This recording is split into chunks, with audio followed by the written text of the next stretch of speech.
25 लाशें एपिसोड 17। अगर आप हमारे चैनल पर नए हैं तो इसे सब्सक्राइब करना न भूलें। मनोहर चौहान नताशा के पापा अब दिया की सहेली आरती के घर पर थे। मनोहर जी, हमारी आरती तो हम्पी ट्रिप के अगले ही दिन गायब हो गई थी और उसके अगले दिन उसकी सहेली स्नेहा और फिर एक दिन बाद आपकी बेटी दिया।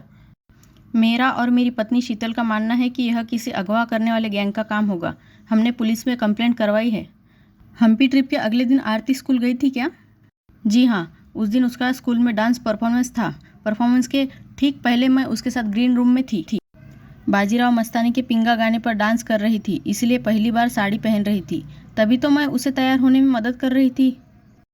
थोड़ी देर में उसकी सहेलियाँ स्नेहा और दिया वहाँ आए। आरती, स्नेहा और दिया मुझसे थोड़ी दूर जाकर अकेले में कुछ बात करने लगे। फिर वो मेरे पास आई और मुझसे उसने उसके स्कूल के लॉकर की स्पेयर चाबी मांगी। मैंने उससे पूछा भी कि उसकी चाबी गुम गई है क्या, तो उसने कहा नहीं, बस उसकी स्पेयर चाबी वह स्नेहा को देना चाहती थी।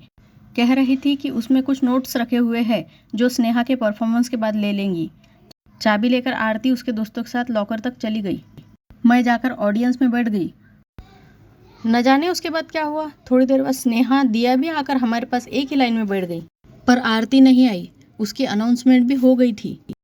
जब काफ़ी देर तक वह नहीं आई तो मैं उसे देखने गई, पर वह कहीं नहीं थी। पूरा स्कूल छान मारा पर वह कहीं नहीं मिली।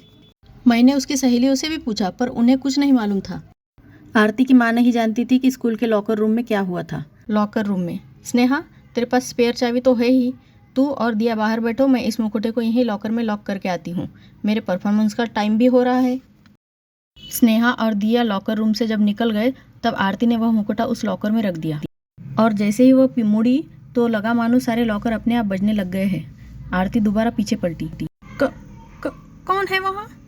जवाब में सारे लॉकर के दरवाजे खुलते गए और हर लॉकर के अंदर मौजूद था एक खौफनाक सर। ऐसे 25 सर एक साथ उसकी ओर देख रहे थे। नहीं, ऐसा नहीं हो सकता। और अगले क्षण उस लॉकर में से 25 लाशें रेंगते हुए बाहर आने लगी। आरती की आंखें फटी की फटी रह गई। उसके मुंह से आवाज़ नहीं निकल रही थी, बस पसीना और आंसू बह रहे थे। बहुत बुरी तरह डर गई थी वो और चारों ओर से उसे पकड़ते हुए लाशें अपने साथ पाताल के गर्भ में ले गई। और हमेशा की तरह इस राज का राजदार भी रह गया था सिर्फ वह मनहूस मुकोटा जो आरती के लॉकर में बंद था और जिसकी चाबी स्नेहा ले गई थी। इधर पाताल लोक में विशाल को साहिल ने पकड़कर संभाल लिया था और वह लावा में गिरते गिरते बच गया था। थैंक्स भाई, वरना इन प्रेतों का आज तो मैं भोजन बन जाता। विशाल और साहिल आराम से चलते हुए लावा पार कर गए थे और अब उन्हें आगे दिख रहा था सिर्फ अंधेरा। साहिल भाई, ये हमने लावा तो पार कर लिया है, पर ये आगे इतना घना अंधेरा क्यों है? अंदर क्या है? हाँ यार, इतना अंधेरा है कि कुछ दिख ही नहीं रहा। अब क्या करें? साहिल और विशाल एक जगह जहाँ फंसे थे, वहीं दूसरी ओर नताशा और तानिया अपने सामने बनी इस नई मुसीबत से जूझ रहे थे। ये प्रेत आत्मा की पूंछ तो बढ़ती ही जा रही है। हम जहाँ भी जाते हैं ये वही आने लगता है। हाँ, और तो और दूसरी ओर वह दूसरा प्रेत का मुंह जो अपने अंदर हर चीज़ सोख रहा है, उसके थोड़े से भी करीब जाए तो ऐसा लगता है कि ये अपने मुंह में सोख लेगा। अब इस नई मुसीबत से कैसे निपटे? नताशा और तानिया जहाँ बढ़ रही थी, वह प्रेतात्मा अपनी पूंछ बढ़ाते हुए वहीं आ जा रहा था।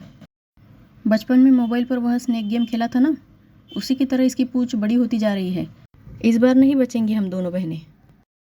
पर कहते हैं ना कि इंसान के सामने चाहे जो भी मुसीबत हो, अगर वो अपनी बुद्धि का प्रयोग करे तो वह हर मुसीबत को पार कर सकता है। एक आइडिया सूझ रहा है। अब क्या है, जल्दी बता, वरना ये प्रेतात्मा हमको निगल कर डकार मार लेगी।